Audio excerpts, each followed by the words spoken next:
ബംഗാൾ ഉൾക്കടലിൽ രൂപം കൊണ്ട ന്യൂനമർദ്ദം ഇന്ന് ഫെങ്കൽ ചുഴലിക്കാറ്റായി മാറിയേക്കും എന്നാണ് പറയുന്നത്. നിലവിൽ ചെന്നൈയിൽ നിന്ന് തെക്ക് കിഴക്കായി 800 കിലോമീറ്റർ അകലെയാണ് ന്യൂനമർദ്ദം.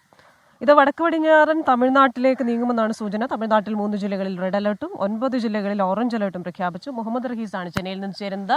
Rahees, very very very good morning. എന്തായാലും ഒരു ന്യൂനമർദ്ദമുണ്ട്, ഫെങ്കൽ ചുഴലിക്കാറ്റായി രൂപം പ്രാപിക്കുമെന്ന് പറയുന്നു.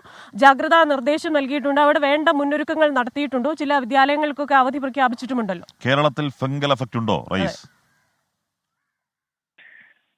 Christina, Hashmi, very very very very good morning. എന്തായാലും ഇന്ന് തമിഴ്നാടുകാർക്കും ഗുഡ് മോർണിംഗ് ആകട്ടെ എന്നാണ് പ്രതീക്ഷിക്കുന്നത്. കാരണം ബംഗാൾ ഉൾക്കടൽ രൂപം കൊണ്ട കനത്ത ന്യൂനമർദ്ദം ഇന്ന് ഫെങ്കൽ ചുഴലിക്കാറ്റായി മാറുകയാണ്. നിലവിൽ എന്തായാലും ചെന്നൈയിൽ നിന്നും 800 കിലോമീറ്റർ അകലെയാണ് ന്യൂനമർദ്ദമുള്ളത്. വടക്ക് പടിഞ്ഞാറൻ തമിഴ്നാട്ടിലേക്കാണ് നിലവിൽ ഇത് നീങ്ങുന്നത്. എന്തായാലും കഴിഞ്ഞ ഒരു 2 ദിവസമായി ഈ ന്യൂനമർദ്ദത്തിന്റെ ഒരു കടുത്ത ആശങ്കയിലാണ് തമിഴ്നാടുള്ളത്. ഇത് കടുത്ത കാറ്റായിട്ടൊന്നും മാറില്ല. പക്ഷേ തമിഴ്നാട്ടിലും ഒപ്പം തന്നെ ഈ തീരദേശ മേഖലയിലുള്ള ജില്ലകളിലൊക്കെയും കനത്ത മഴയുണ്ടാകും എന്നാണ് പ്രതീക്ഷിക്കപ്പെടുന്നത്. ഇന്ന് ഉച്ചയ്ക്ക് ശേഷമാകും ഇതൊരു ചുഴലിക്കാറ്റായി മാറുക എന്ന് പറയുന്നുണ്ട്. നിലവിൽ തമിഴ്നാടിന് മുഴുവനായി ഒരു റെഡ് അലേർട്ട് എന്നുള്ള രീതിയിലാണ് കേന്ദ്ര കാലാവസ്ഥാ നിരീക്ഷണ കേന്ദ്രം പ്രഖ്യാപിച്ചിരിക്കുന്നത്.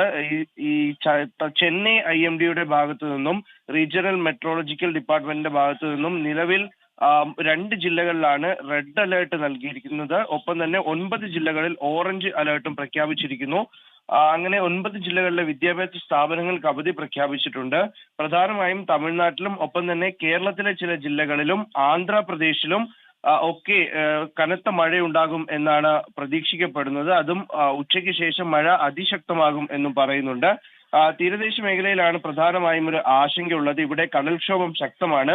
ഒപ്പം തന്നെ മത്സ്യത്തൊഴിലാളികൾ കടലിൽ പോകരുത് എന്ന് കഴിഞ്ഞ 2 ദിവസമായി തന്നെ നിർദ്ദേശമുണ്ട്. ഇന്നലെയൊക്കെ ഇത് തെറ്റിച്ച് ചിലർ കടലിൽ പോയിരുന്നുവെങ്കിലും അവരെ രാവിലെ തന്നെ തിരികെ എത്തിക്കാൻ കഴിഞ്ഞിട്ടുണ്ട് എന്നും പറയുന്നു.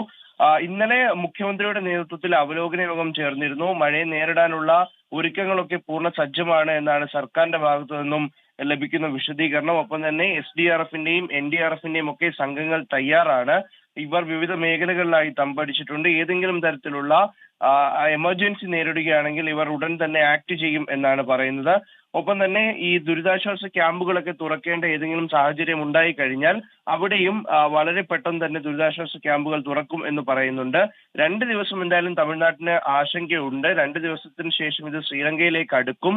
അപ്പോൾ വലിയ തോതിലുള്ള ഒരു ബുദ്ധിമുട്ടുണ്ടാകില്ല എന്നാണ് പറയുന്നത്. നിലവിൽ ചെന്നൈയിൽ കടുത്ത തണുപ്പാണ്. ഒപ്പം തന്നെ തണുത്ത കാറ്റുമുണ്ട്. രാവിലെ നല്ല മഞ്ഞുണ്ട്. ഇത് വൈകിട്ടും ഇത്തരത്തിൽ ഒരു 5 മണിയാകുമ്പോൾ തന്നെ ചെന്നൈയിൽ മഞ്ഞുണ്ടാകുന്നൊരു സ്ഥിതിയാണ് ഉള്ളത്. ഹാഷ്മി, ക്രിസ്റ്റീന.